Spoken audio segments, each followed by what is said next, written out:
রোজ রোজ তেল মশলাযুক্ত খাবার আর ভালো লাগে না, তাই না বন্ধু? তাই জন্য আমি আজকে নিয়ে এসেছি ঘরে থাকা দুটো উপকরণ দিয়ে বানিয়ে নিতে পারেন এই রকম স্বাস্থ্যকর রেসিপি।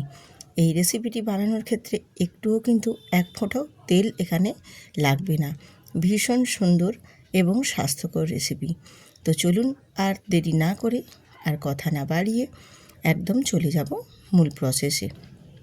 আজকে আমি যে ব্রেকফাস্ট বা টিফিন রেসিপিটি বানিয়ে নিচ্ছি তার জন্য এখানে আমি একটা বাটি নিয়েছি, আর বাটির মধ্যে আমি একটা ডিম ফাটিয়ে নিয়েছি, আর অল্প সামান্য স্বাদের জন্য একটু নুন দিয়ে খুব ভালো করে ডিমটাকে আগে ফেটিয়ে নেব।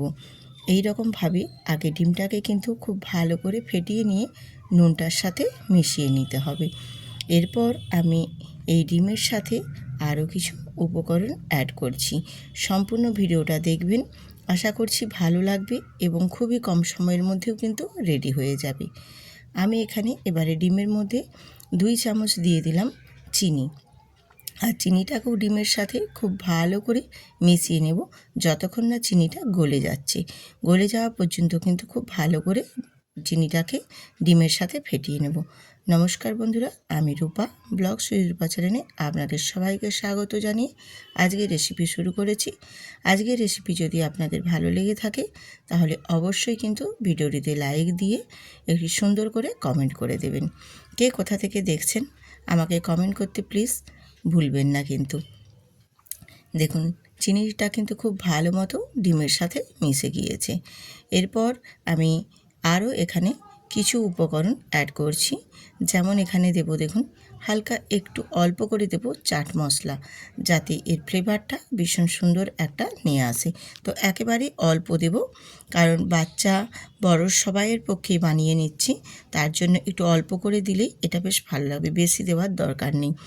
দিয়ে আবারও একটু ভালো করে মিশিয়ে নেব ডিমটার সাথে।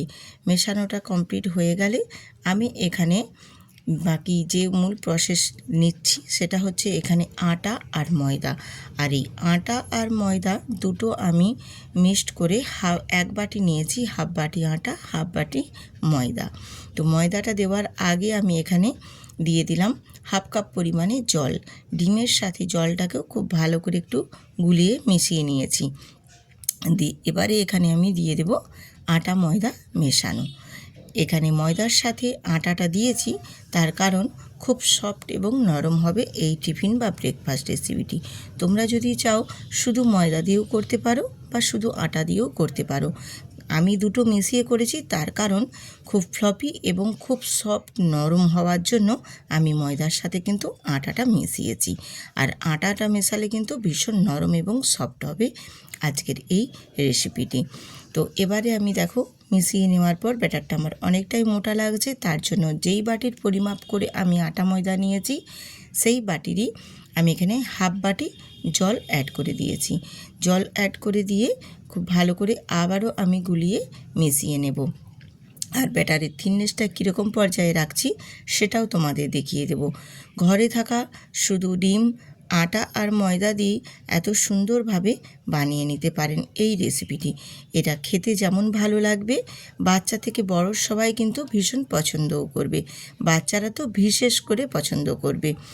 এই রকমভাবে বানিয়ে নিলে বাচ্চাদের টিফিনে দিলেও কিন্তু টিফিন বক্স একদম ফাঁকা করে আসবে, এত সুন্দর হয়। আর ব্যাটারের রেসিপিটা বানানোর জন্য ব্যাটারের থিকনেসটা আমি কীরকমভাবে রেখেছি তোমাদের দেখিয়ে দিচ্ছি। দেখো খুব একদম গাঢ়ভাবে ঘন হবে না, আর একেবারে খুব পাতলাও হবে না। তো একটু পাতলা করেই করব, কিন্তু খুব পাতলা আবার নয়। আমি যেইভাবে ব্যাটারটা দেখাচ্ছি সেই রকম প্রসেসে এই রকমভাবে বানিয়ে নেবে ব্যাটারটা। তো ব্যাটারটাও আমার দেখো পুরো রেডি হয়ে গেছে। এবার আমি এটাকে ঢেকে 3 থেকে 5 মিনিট রেখে দেব। তো এটা না ঢেকে রাখলেও কোনো অসুবিধে নেই, তো আমি তবু একটু রেখে দিচ্ছি, তোমরা চাইলে না রাখতেও পারো, কোনো অসুবিধে নেই। এবারে আমি গ্যাসটা অন করে একটা বসিয়ে দিয়েছি ননস্টিক তাওয়া, আর তাওয়াতে অল্প সামান্য পরিমাণে একটু ঘি ব্রাশ করে দিয়েছি। দেখো আমি কিন্তু খুব যে বেশি একদম ঘি দিচ্ছি তাও না, অল্প ঘি দিয়েই সুন্দর করে বানিয়ে নেব আজকের এই ব্রেকফাস্ট রেসিপিটি। আমি এখানে তেল ব্যবহার না করেই বানিয়ে নিচ্ছি ঘি দিয়ে, কারণ ঘিয়ের যে একটা সুন্দর ফ্লেভার বা একটা যে গন্ধ থাকে, স্মেলটা এত ভালো লাগে, তার জন্যই ঘি দিয়ে বানাচ্ছি। আর বাচ্চাদের পক্ষে এটা ভীষণই ভালো। আমি এখানে এক হাতা দেখো ব্যাটার দিয়ে বেশ সুন্দর করে একটু ঢেকে দিয়েছিলাম, যার কারণে দেখো অনেক অসংখ্য ছিদ্রযুক্ত হয়েছে। এবারে আলতো করে আমি এটা উল্টে দেব। দেখুন ছিদ্রযুক্ত, এটা প্রথম করছি তার জন্য কিন্তু অনেকটা কম হয়েছে। পরেরগুলো আরও সুন্দরভাবে একদম রেডি হয়ে যাবে, তোমাদের দেখিয়ে দেব। প্রথমটা সবার ক্ষেত্রে একটু 19-20 হয়, সেটা কোনো ব্যাপার না। দিয়ে দেখুন উল্টে দিয়ে আমি অপর পাশটাকেও একটু ভেজে তারপর তুলে নিচ্ছি। দেখো এই রকমভাবে আমি দুটো পাশকে ভেজে নেব বেশ সুন্দর করে। আর এত সুন্দর, এত নরম এবং সফট হবে যে তোমরা নিজেরাও ভাবতে পারবেন না যে সত্যি এই সামান্য দুটো উপকরণ দিয়ে এত সুন্দরভাবে এই রকম টিফিন বানানো যায়। দেখলেও অবাক হবে, এবং বাচ্চাদের বানিয়ে দিলে বাচ্চারা কিন্তু ভীষণ খুশি হয়ে খাবে, ভীষণ পছন্দ করবে। তো দেখুন একটা আমি বানিয়ে রেডি করে নিয়েছি। আমি একই প্রসেসে তোমাদের বোঝার সুবিধার্থের জন্য আমি আবারও আরেকটা বানিয়ে তোমাদের দেখাচ্ছি। দেখো যে আবারও আমি এক হাতা তেল দিয়ে এক হাতা ব্যাটার দিয়ে দিয়েছি, দিয়ে তোমাদের দেখে দিচ্ছি। দেখো কত অসংখ্য ছোট ছোট ছিদ্র যুক্ত হয়ে রেডি হচ্ছে। এখানে কিন্তু কোনো রকম সোডা আমি ব্যবহার করিনি, শুধু ডিম আর আটা ময়দা দিয়েই বানিয়ে নিয়েছি। দেখো একটু ঢেকে দিয়েছিলাম, ঢেকে দিয়ে তারপর আমি এবারে উল্টে দেব। আর তার আগে আবারও অল্প একটু আমি ঘি দিয়ে দিলাম, কারণ যখন দেখবে প্যানটা একটু ড্রাই হয়ে বা একটু খসখসে ভাব হয়ে যাচ্ছে, তখন সামান্য অল্প করে একটু ঘি দিয়ে দেবে। আর খুব বেশি কিন্তু ঘি দেওয়া দরকার নেই, বা প্রতিটা ভাজার ক্ষেত্রেই যে ঘি দিতে হবে তারও কোনো মানে নেই। অল্প একটু দিয়েই তুমি দুটো তিনটে বানিয়ে নিতে পারবে। তারপর আবারও একটু অল্প সামান্য ঘি দিয়ে দেবে। এই রকমভাবেই আমি প্রত্যেকটাই বানিয়ে নেব। আর দেখো কত সুন্দরভাবে, কত অসংখ্য ছিদ্রযুক্ত হয়ে রেডি হয়েছে। আর এটা প্যানের মধ্যে যখন দিয়েছি বেশ সুন্দরভাবে ফুলে একদম ফ্লপি হয়েও এত সুন্দরভাবে রেডি হয়েছে বন্ধুরা, দেখে নিশ্চয়ই বুঝতেই পারছো। আর এই রকমভাবে আমি প্রত্যেকটাই বানিয়ে নেব।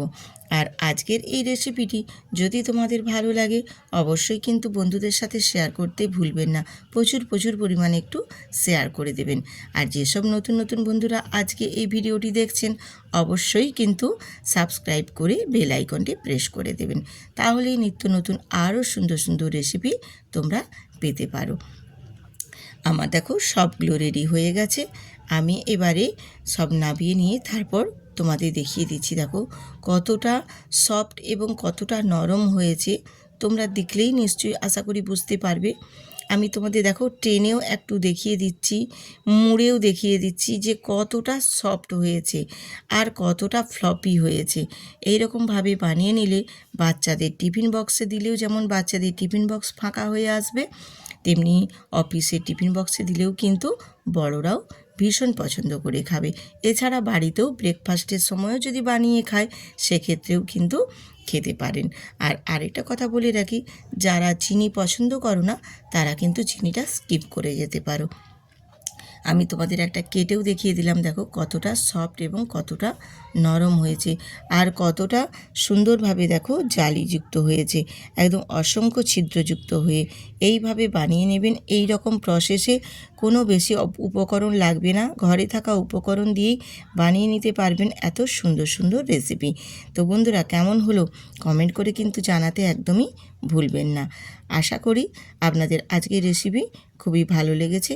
যদি ভালো লেগে থাকে বাড়িতে কিন্তু একদিন অবশ্যই ট্রাই করে দেখবেন।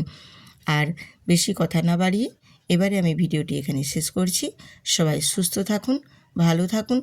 আবার আসবো এই রকম নিত্য নতুন আরও সুন্দর সুন্দর অনেক রেসিপি নিয়ে। আপাতত পাশে থাকবেন।